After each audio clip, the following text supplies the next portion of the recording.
Kailangan, pag lumaban tayo, kailangan sigurado tayo.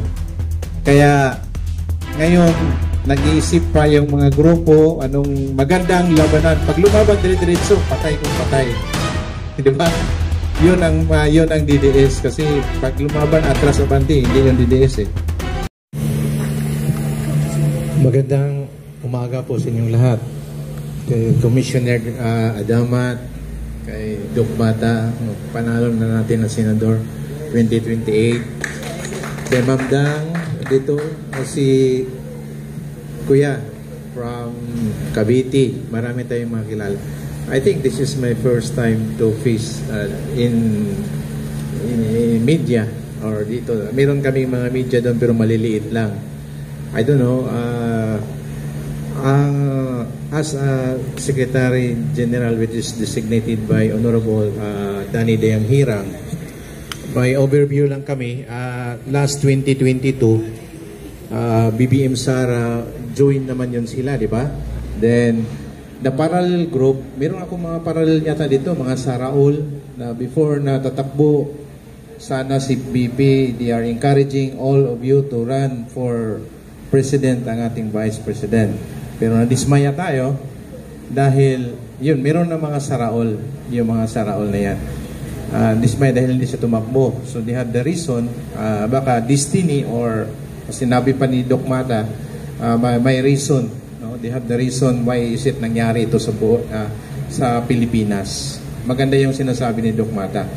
Then itong DDS Saraol Confederation, sabi ni Ma'am, do not break monopolize all the organizations that we have in our country. Kasi may different dynamics kayo eh.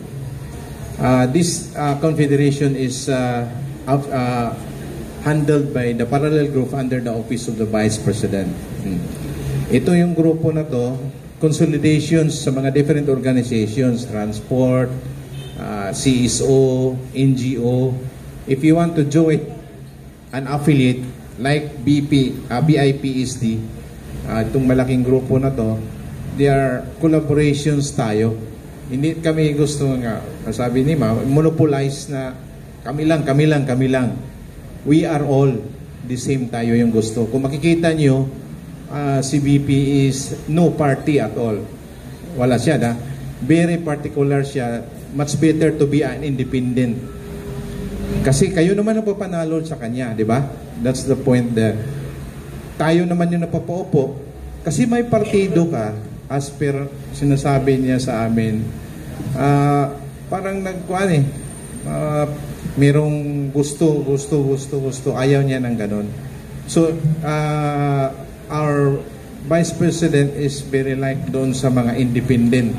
Kagaya sa atin dito, independent tayong gumagawa with our own expense. Tinitingnan niya lahat ng mga grupo na to. So, they are affiliating but they are supervising. Meron tayong parallel group. This is a parallel group. They are very particular with parallel group, just to inform everybody. Yung mga independent na mga volunteers na mga tao. Kasi, pag they are entering to the government, maraming traidor talaga. Just to tell you, maraming traidor. Even mga dito, may traidor pa rin dito. I know. Ayaw ni Ma'am ng ganun. At ayaw niya na magkagulo-gulo ang mga organizations.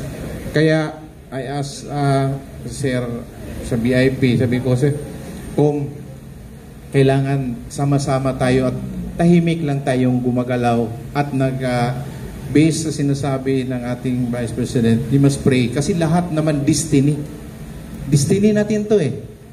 Tayong namili sa kang BBM, magkasama naman sila, then after that, we will sacrifice. Ganito talaga nangyari sa atin. So, we will pray kung gusto. Sabi ni Ma'am, if sa akin talaga ibibigay ito, sa akin talaga to. Pag makulong siya, wala tayong magawa. Baka meron namang iba. So, we'll prepare ourselves. Sabi niya, ayaw niya magkagulo-gulo. Kailangan continuous lang tayo sa ating hanap buhay. Ang problema lang ngayon, paano yung hanap buhay? Wala na tayong pera. Wala na tayong maasahan pa dito sa ating government. So, ang grupo, ibalik tayo doon. We have the confederations. Inikot na namin lahat ng mga lugar. Hindi nyo makikita kasi wala namang media, di ba? Wala mainstream media. Sa mga ground kung makita nyo, nandun yung mga grupo, may KPP, may mga different foundations. We are collaborating all of that. Yun ang, and then we have our parallel group na nagtutok from the office of the Vice President. Like for this one, tinitingnan kung maganda ba yung flow. So, i-affiliate natin sila kasi naghanap si ma'am ng mga matitino na mga grupo at saka mababait, lalo na may voluntarism na puso. Kung wala, sabi niya, maghiwalay na lang tayo. Ayaw nyo ng pagbabago. So, that's ang DDS Sara All Confederation. At si Director Wendell naman yung chairman. Ang national convener natin, si Danny Hirang from Davao City. So, itong grupo na to, hopefully, wag niyong, bakit tinawag siyang DDS Sara All? Kasi, tapos na yung time ni Digong. Sabi niya, tapos na ako si Digong, sabi niya, Sara All na naman. Alam mo, may mga DDS kasi na pasaway. Yung DDS na pasaway. Ang gusto ni ma'am, DDS Sara All, yung sasama sa atin na matino. Wag yung pangapasaway. Hopefully, lahat matitino yung nandito. Yun ang gusto ng ating Vice President. Pag hindi kayo matino, as per this, wag na kayong sumama. That is not para hindi mabigyan ng, sabi natin, haluan. Pero normally naman yan, meron namang mahaluan talaga. Kasi lahat tayo ng mga ugali is very different kasi yung ugali ng mga Pilipino. So yun ang kuha namin sa inyo. Very thankful sa inyong lahat. You are here. So I know we have, if ever you have so many invitations from the office of the Vice President, from the magsabi lang kay si Ma'am Dang kasi yung kuha natin at saka si Kum Adamat. Hopefully maganda yung takbo ng BIPSD at we have to collaborate tayong lahat at magtulong-tulong tayo. We will move forward always, do not move backward. Kailangan pag lumaban tayo, kailangan sigurado tayo. Kaya ngayon nag-iisip pa yung mga grupo, anong magandang labanan. Pag lumaban dire-diretso, patay kung patay. Di ba?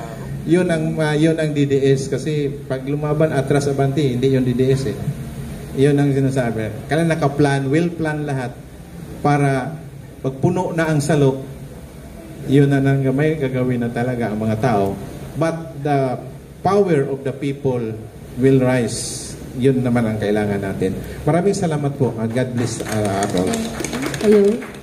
Another very active leader of District 2, Councilor Rani Ludovica. Tatay Rani, we may hear from you.